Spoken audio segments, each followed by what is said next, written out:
Welcome to the HAYVN Hubcast, a place to learn what business leaders, owners, and professionals are doing to navigate and grow in today's market. Hear from industry experts on everything from marketing, leadership, financing, and more. Brought to you by HAYVN, a co-working space where you can connect, create, and get stuff done.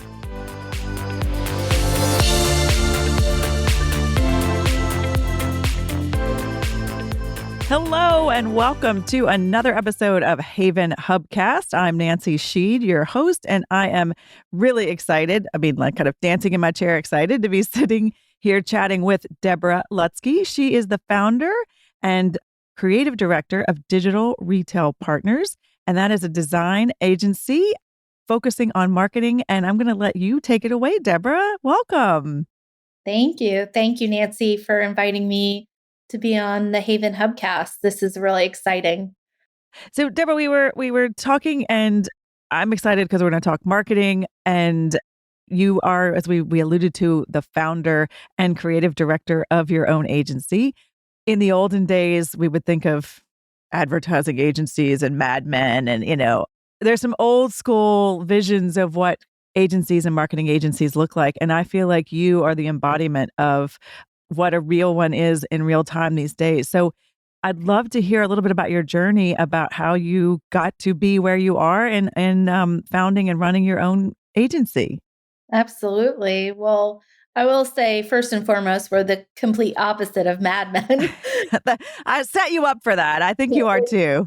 I wish we were that glamorous, but I would say our company and our agency is really like a family. We have just shy of, I think, 12 full-time employees going into our 8th year, and really all walks of life in terms of we've got content developers, creative people, marketing people, and we're a virtual business. So we have teams up in Connecticut, Virginia, Ohio, Oklahoma. Our marketing director is based in Nashville, Tennessee, which has really helped us to kind of expand and learn about the different, regions out there and what their marketing needs are. But I started as a designer by trade, actually. Went to art school, went to Parsons in New York City, and thought, I want to go into fashion, or maybe I'll be a painter. And, I realized fairly quickly that graphic design and the program at the time, communication design and technology, was probably the one that equaled a paycheck. Dollar signs, regular dollar signs. Exactly. And definitely needed a paycheck. So ended up, first job out of school was in the branding world. I was an agency in Greenwich, Connecticut. And really from there decided the pharma and the finance brands were not my cup of tea. I've always loved shopping. I always loved the experience of retail, and I had worked in retail. So from there, I went into direct-to-consumer brands as an in-house designer and eventually a creative director for a couple different major lifestyle brands like Guess Jeans Inc. and Kenneth Cole. And I worked in their licensing department. So really learned a lot about those types of businesses. And around 2010 is when I saw the shift from brick and mortar to online. I remember sitting in meetings and hearing inklings of major retailers saying, 30% of their business was transitioning to online. And this was really before e-commerce was, the way of life. Yeah. So were those, sorry, I'm interrupting, but I'm curious. Yeah. Were they playing catch up to the curve, or were they ahead of the curve? From your viewpoint, if you're allowed to sort of share that. Like, I'm just sort of curious what that looked like on the other side. Like, were they playing catch up and in denial, or when you had that epiphany? Well, it depends on who the retailer was. Nordstrom was leading the pack. They got it very early on, and they've obviously succeeded. Their online business is tremendous, and it's helped them to build more brick and mortar stores and expand their business. You don't have to name names of other ones that were behind the curve. Yeah. And the ones that had their business invested in brick and mortar, it was harder for them to transition. But definitely, Net-a-Porter and some of the other truly online businesses that launched and really focused on that customer experience, making it even better than it was in person, whether it was the way that your package was shipped or the time, how quickly things were getting to you. Obviously, at that point, everyone realized that Amazon had a formula with free shipping and Amazon Prime that wasn't going to go away. And there was a lot to be learned from that model. Got it. So you had this epiphany. You're sitting there going, all right, the tectonic plates are shifting. What did that mean for you and sort of where you were going in your vision of the world and your career? Yeah. So I said, I need to learn how to build websites and e-commerce websites, which are even harder because, there's transactions and there's a lot more that goes into it. But Shopify at the time was a platform that was new and there were very few partners or what they consider to be Shopify experts out there. So I was fortunate enough to fall into the program taking a freelance project to, a brand that said, "Hey, can you build us a website?" And, "Oh, I can build an e-com website." No So, problem. but at the time there weren't that many, freelance experts. So, Hmm. and especially in Connecticut. In Connecticut, right, at the time, they were in more major metro areas. So I quickly learned the Shopify platform and really I would spend my hours on the train going in and out of New York City, learning about the platform, learning about how to set up, the operations and not just the front end side of the website, but the back end as well, learning about ERPs and what, a 3PL is and how the warehouse gets the goods out, what different shipping carriers there are so that I would be, able to work with startups and smaller businesses to bring what I learned from the design and the creative side from working with major retailers to smaller businesses online. I love that connection. And for those who are listening who might not know what Shopify is, can you give a little I mean, they're very smart at their branding. You might be able to figure it out by itself. But Shopify in and of itself is a platform that you integrate into websites, right? That helps people be able to like have e-commerce without having to recreate code and program everything all themselves, right? Like they've already worked out the nuts and bolts of a lot of the tricky parts of that. That's my description? How else would you describe Shopify?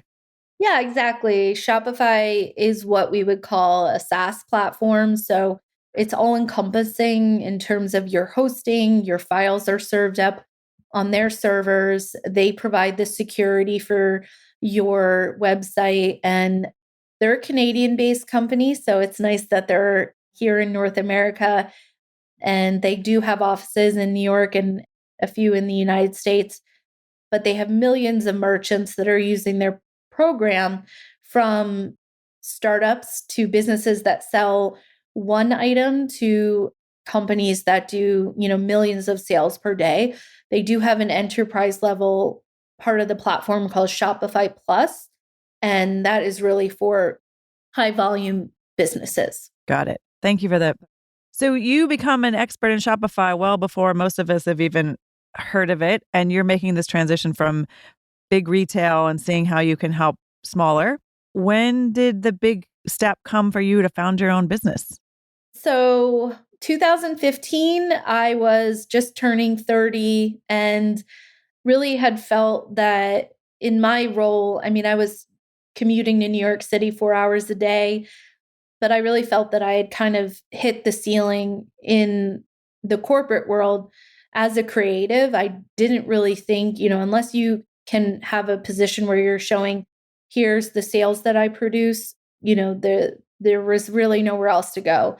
So I decided to take the leap and full time I had built a network of great friends and people that were giving me referrals, take on a couple of bigger projects, and then from there it just started to kind of become bigger. And I think within the second year I had hired an intern, which then became an employee, and she was with us for 6 years. which Wow. then became, many more employees. And, it really we didn't grow super fast. I wanted it to be a gradual growth for the company and a stable growth. So we've definitely taken our time, but that was how I made the leap. Congratulations. Holy moly. I'm just still reflecting on I was 30 and I had maxed out and tapped out. And I was like, I can't wait to hear where she's going with this one. Kudos. I'm just in awe of that huge leap you made. And here we are fast forwarding, 7 years later, which I brings us packed it in that year. I had gotten married and I had a baby 6 months after I started the business. So I just got goosebumps, like, out of nervousness for that. Okay, like, then triple congratulations. And so it was you're a small business owner. We've talked about the whole your e-commerce focus, but as we sit here in, 2022, tell us what I mean, I'm curious to sort of see what your business looks like right now, as well as then kind of diving into kind of you as this visionary and seeing marketing, what we're seeing, what you're telling clients, what are the things we need to know as we're thinking about our marketing communications, whether or not we, sell services or products. I just feel like you've got a great vantage point in terms of where we are right now. yeah, absolutely. So 2 years ago, we were really focused strictly on design and development, but we kept getting pulled into the marketing lane. And, clients would ask, do you do social media? Do you do email marketing? And I had worked really closely with other agencies that we would refer out, projects to or work really closely and collaborate with. But I felt that, what we do really well is content development and creative. And there was an opportunity to kind of keep that all in house. So I did bring on a marketing head who, in the last year and a half, has really built this robust marketing team of paid media experts, social media experts, and content developers and copywriters.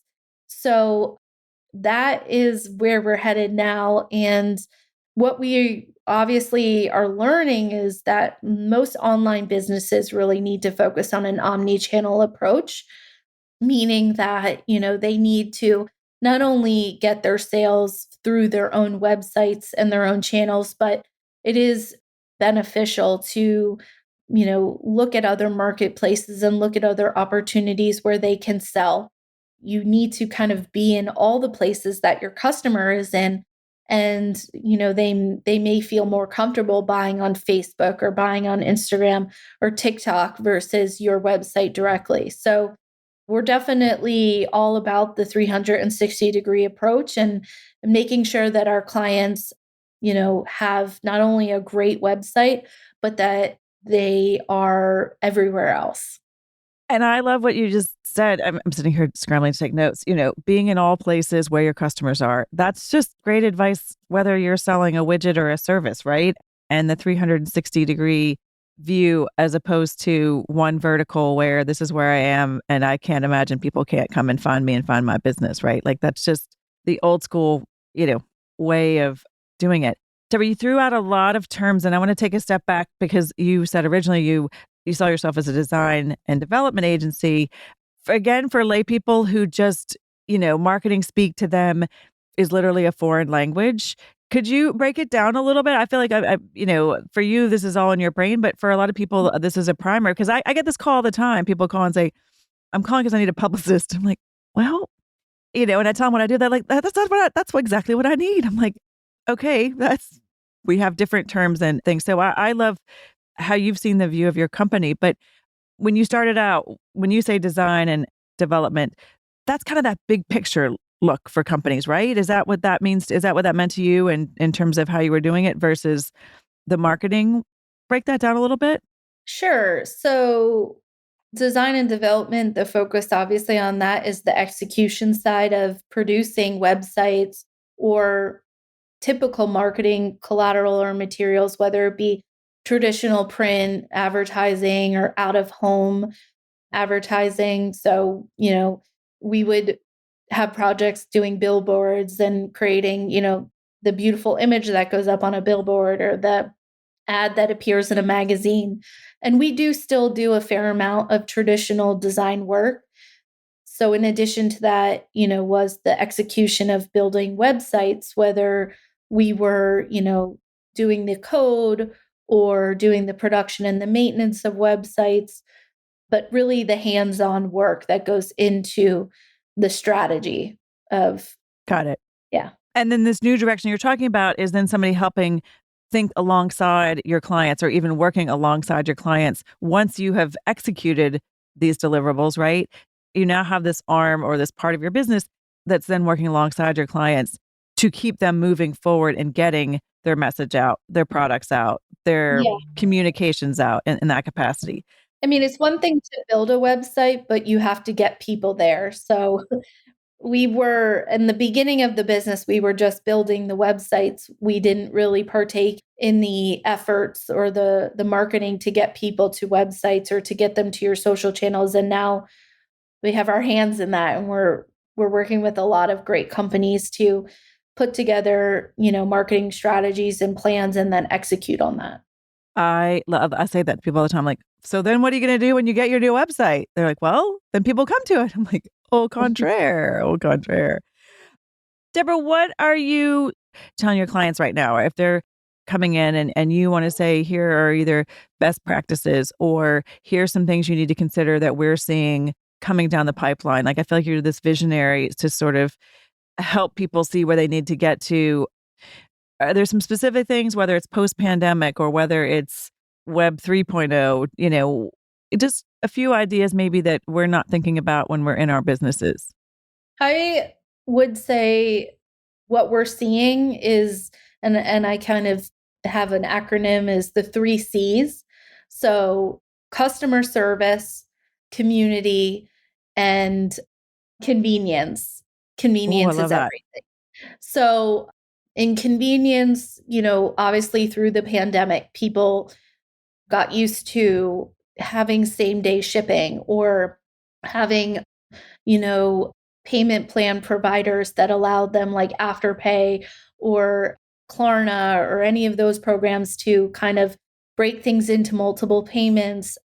So there's a convenience factor that goes into their buying behavior and their buying decisions. And the more convenient you can make it for them, the better. In terms of customer service, that's everything. You can take 6 months to send someone a product as long as you communicate left and right when they're going to receive it and really treat them, with great customer service. And then from there, customer service and community kind of also go hand in hand because the community that you build with your customers, whether it be B2B or D2C, is everything. Word of mouth, referrals, refer a friend programs, and just that impact of the influence that your customers have on your business is everything. So those would be the things that I'm seeing. They're not going away. And that's really the areas to invest in. Okay, the 3 C's, if you didn't catch it, we're talking customer service, right? Community and convenience. And again, it doesn't matter whether you're, selling a product or a service for anybody who is, engaging in business. I think really, really important. I love that. I love that lens. I think about it myself. If I go to a website and there's a live chat and I have a question, I am so much more inclined to put my question right in there and get a response than have to send an email or go on Google and search for, the FAQs. So I think you just have to put your customer hat on and think about what you're looking for as well in that experience. I love it. I'm taking all these notes. I'm like, that's a great quote. That's a great quote. That's a great quote. I want to touch briefly. We are here because of HAYVN, and that's what brought us together. And from the days of actually seeing you all have was it your Wednesday meetings? What day were you guys in? I can't remember. We would see the sort of team digital retail partners. I want to say, I think we all did our Wednesday was our co-working day at HAYVN, which was awesome. Yeah. So that's how we get to sort of literally see you and know you. You and I even consulted on a few clients, but you have been a major contributor to helping HAYVN get launched in HAYVN's actual marketing. And can you give us a little bit of a story, the background of I want to give kudos to you and your support of HAYVN. How has that journey been for you? Well, I have to give kudos to Felicia and what she's built, because I connected with her through the Women's Business Development Council, and I was fortunate enough to walk the space when it was still under construction. And she really shared with myself this vision she had for HAYVN, which I said, this is amazing. This doesn't exist, especially at that point where it was really focused on women-owned businesses and women in business, and mothers that are returning to the workforce to really be a haven and a place that we would be comfortable. So, I was really fortunate to have that opportunity. And after walking the space with Felicia, to me, I wanted to be part of the success of HAYVN and obviously partner with her to help get it out there. So we really wanted to do anything we could, whether it was, creating content, working on the website. I think we initially first started doing some of the email marketing and creating animations and graphics. And yeah, it's been a wonderful collaboration with Felicia and her team, and just love going into HAYVN and seeing it packed with people now. Yeah. And if you're not on HAYVN's website or you're not on HAYVN's email list, go get on there now, because A, it's beautiful, B, there's a lot of information, and C, you've just done an amazing brand and all of the amazing job with all of the brand extensions as well. It's just been so fun to watch it grow. And I want to also give one more shout out to you, Debra. You alluded to the Women's Business Development Council in Connecticut. And I just want to shout out to you that I know that's been a guiding kind of principle, and you're kind of leading the way in terms of supporting women in businesses. What does that look like in your business? And have you seen things change since you've launched your business? Absolutely. I think 8 years ago, definitely things were different. In my personal life, I felt that there was less support for women in their careers and businesses than there is now. And it really took a lot of determination and convincing, friends and family that this was the right decision and that I could do both. I could be a mother and I could be a business owner, and I wasn't sacrificing one or the other. I do believe there's tremendous support out there now for women in business, and that's only continuing to impact the number of new businesses that we're seeing women start. And the WBDC is a phenomenal organization. With regards to business training, networking, even just the inspiration of being around other women business owners and having someone root you on has been a big part of my success. So I still work closely with them. We were fortunate enough to actually do their marketing for 2 years. And I'll be actually giving a workshop in a couple of weeks on Etsy and Shopify, a virtual workshop for the WBDC. And I'm just huge fans of the organization.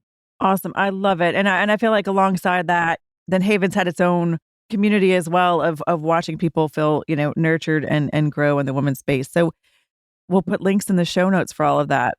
Debra, this has been so great to chat with you. I really appreciate your time. I've been very excited to sort of catch up and hear what's going on. And I love kind of your view of the world and hearing about your journey.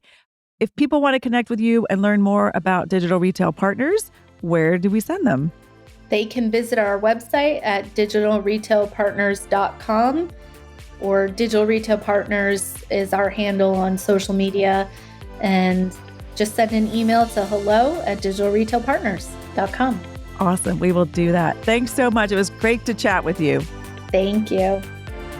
Thanks for listening to the HAYVN Hubcast, a place to learn what business leaders and owners are doing to navigate and grow in today's market. Please leave a review on Apple Podcasts and subscribe on your favorite podcast app. HAYVN is a co-working space and virtual community located in the heart of Fairfield County, Connecticut. HAYVN is a hub for business owners and professionals to connect, create, and get stuff done. Find out more about the HAYVN community online at hayvn.com. That's HAYVN.com. HAYVN Hubcast is produced by Sound Advice Strategies.